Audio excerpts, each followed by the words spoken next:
The second way that you can scale content production in-house is by leaning on other experts within the business. The trick here, Kevin, is those experts probably aren't in your marketing department. Let me jump into an example. If you're a data consultancy, you might have a whole heap of data analysts, and you can choose one or two of them and see if they're going to help you run a webinar, or maybe put together some tips on how the clients can get the most out of their data.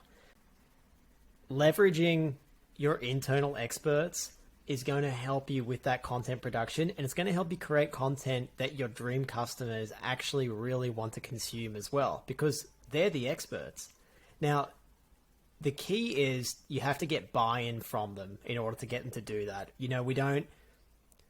We know that no one wants to add more to their already very full plate. So for you to get buy-in from them, you need to show them the personal and career benefits of getting involved in the content creation process. A couple of tips on how to do that, Kev, is our listeners can start by showing them an example of people who are already doing it well and how it builds their own personal brand.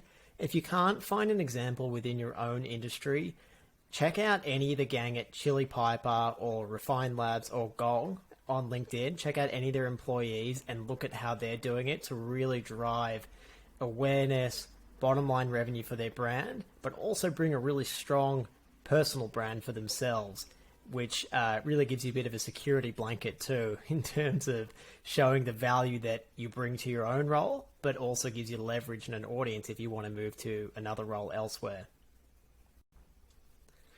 The second tip would probably give you is to make sure that you're giving your experts in-house feedback about their own metrics and how they're growing and how what they're doing, whether it's helping with a webinar, being very vocal on LinkedIn, how that's helping their own personal brand and the business. Now, next week, we're going to talk about what those key metrics are.